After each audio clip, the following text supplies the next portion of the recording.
Every day, hundreds show up at Mumbai's Maratha Mandir. It's an old-school film theatre. Nothing like the multiplexes we know now. Maratha Mandir screens dozens of movies. Yet, people keep coming back for just one. Dilwale Dulhaniya Le Jayenge or DDLJ. The film premiered 28 years ago. Maratha Mandir screened it then, and it hasn't stopped. If you head to the theatre on any day, you can catch the movie at 11:30 a.m. Sometimes it sells more tickets than new Bollywood releases. And it's not just DDLJ, old movies are filling theatre seats. Thousands are flocking to see them. But why is that? Well, it's not any other trend, it's nostalgia. And it's selling like never before.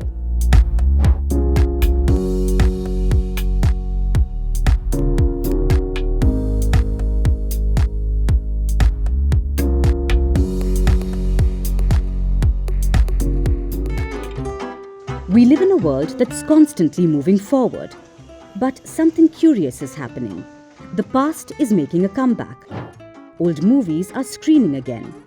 Boy bands are reuniting. Brands are dipping into their archives. And yesterday's fashion trends are today's must-haves. It's called nostalgia marketing. What it does is tap into our deep-seated longing for the past, a simpler and happier time. It isn't just about selling a product, it's about selling a feeling, a memory, a connection to a time when life seemed more carefree. So how does it work? At its core, it's a simple strategy. Trigger past emotions and memories. When people see something that reminds them of their youth, they're more likely to engage with it, whether it's a movie, a band, or a piece of clothing. Take Oasis, for example. The British band is reuniting. They're performing next year for the first time since 2009. They have 17 shows lined up, and the ticket prices are through the roof. Initially, they were priced at £148, but due to dynamic pricing, it went up to £400. In a few hours, the shows were sold out. On resale sites, some tickets were listed for over $6,000. It's the biggest comeback for me to see this band live again, but I think if I see the prices going from, I don't know, £100 till 3,000 or more, it's too expensive.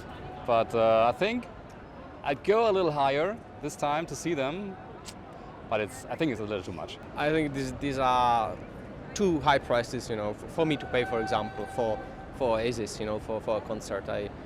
I gather they probably need some money, so they get back together, and they need to get the bills paid. But nevertheless, it seems a little bit of a rip-off. So what's the appeal? It's rooted in a deep sense of nostalgia. These brands represent a simpler time. Their music is tied to the memories of a fan's formative years. For many fans, this isn't just about the music, it's about reconnecting with their younger selves.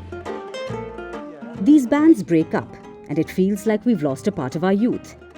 They come back together, and it feels all is right once again. For the music industry, it's good business. The Oasis tour is likely to bring in £400 million in ticket sales. It's way more than they've made before. And it's not just music, it's also old movies. If you check any movie ticket booking site in India, you'll notice something strange. Of course, there are new releases, but a lot of timings are reserved for old classics. Dilwale Dulhaniya Le Jayenge, Hum Aapke Hai Kaun, Main Khiladi Tu Anadi, Bazigar, Rockstar, and Zindagi Na Milegi Dobara. All of these movies are getting a second innings on the screen, and it makes sense. For a while now, Bollywood has struggled. New films failed to make a mark. There are more flops than hits. So the Hindi film industry is turning to nostalgia. They want to draw people to cinemas by re-releasing old hits, and it seems to be working. Now, Bollywood has always had a love affair with nostalgia, but in recent years, it's become a driving force, especially at the box office.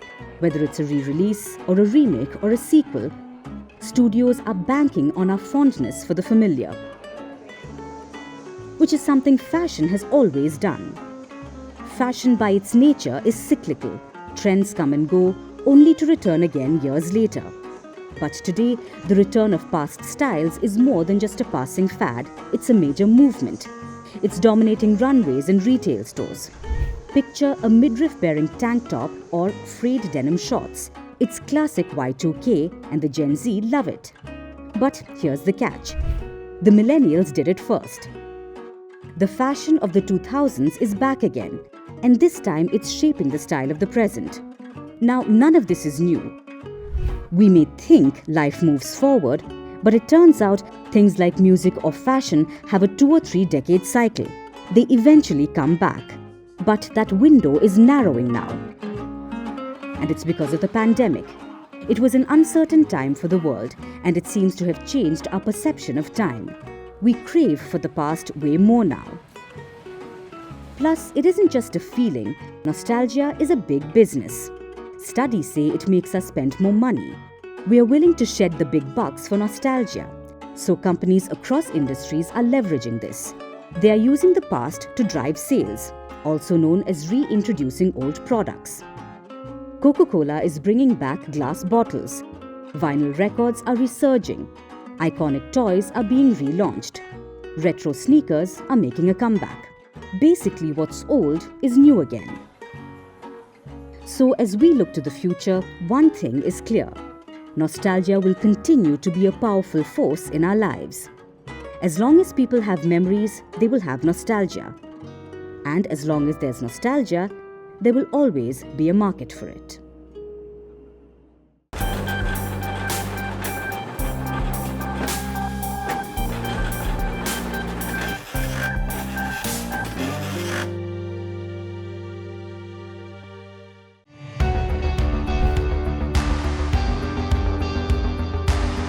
Across continents, one powerful news source. Bringing you diverse perspectives on the issues that matter.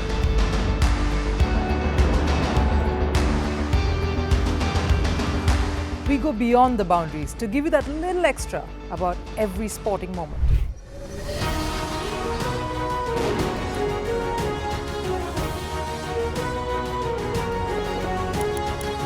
So thank you for making Firstpost 5 million strong. We're counting on your support, and you can trust us to bring you the news unfiltered and unvarnished.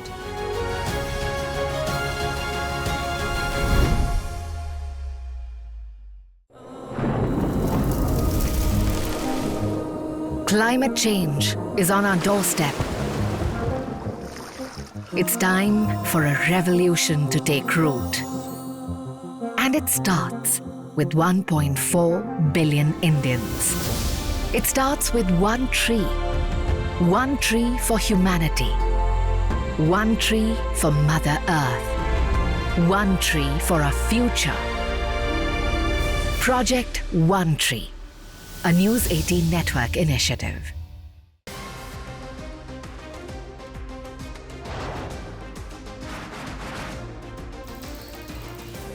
On the show today, the T20 World Cup bandwagon has moved across to the West Indies. What can you expect from this? Hello, I'm Alison Green, coming to you from Durban, South Africa. Today we have a special show. Start with a report on India's shifting nuclear posture. The first time since India officially became a nuclear power. Hello and welcome to Firstpost